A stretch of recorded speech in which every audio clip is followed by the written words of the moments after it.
we welcome the decision of the 6 judges, Supreme Court judges, distinguished judges, who will go on the 22nd of March. It is on the 1st of August 2023 that the Supreme Court had said that there is an absolute breakdown of constitutional machinery. Those were the exact words used by the Supreme Court. But in spite of that, it took the government almost 18-19 months to impose President's rule, in spite of getting 2/3 overwhelming majority in the February 2022 Vidhan Sabha election. Within the BJP and the NDA got a huge majority. Within 15 months, Manipur began to burn on the 3rd of May 2023. Why?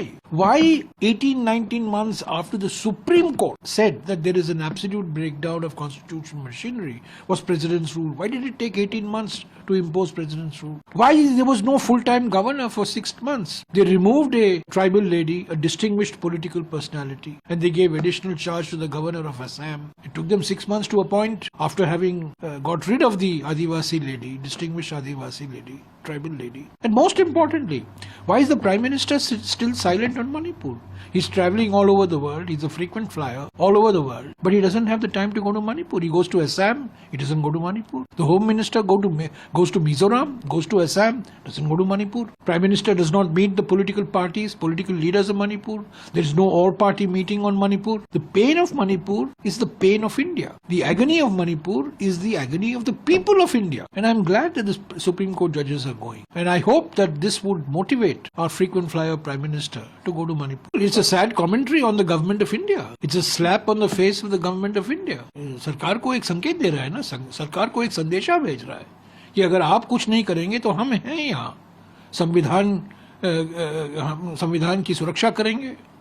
संवैधानिक प्रणाली जो बिल्कुल बिगड़ चुका था, पूरी तरह से ध्वस्त हो चुकी थी, वो सुप्रीम कोर्ट ने ही तो कहा था ना। तो मैं नहीं जानता हूँ क्या कारण था कि इन्होंने आज घोषणा की है कि वो 22 मार्च को जाएंगे, पर हम उसका स्वागत करते हैं। पर एक तरह से देखा जाए, ये सरकार पर एक तमाचा है। सरकार को एक संदेशा भेज रहा है कि आपने मणिपुर में आप विफल रहे हैं अब तक। देरी से आपने प्रेसिडेंट्स रूल लगाए। प्रेसिडेंट्स रूल लगाने के बावजूद वहां कोई नॉर्मलसी नहीं वापस आई है। तो सैकड़ों लोग मारे गए हैं, हजारों लोग विस्थापित हुए हैं। शक, भय, वातावरण, तनाव, सब वहां एक ऐसा माहौल है मणिपुर में। तो सुप्रीम कोर्ट का न्यायाधीशों को जाना, मैं समझता हूं, एक अच्छा कदम है। It's a good positive step forward, but it's a slap on the face of the Modi government.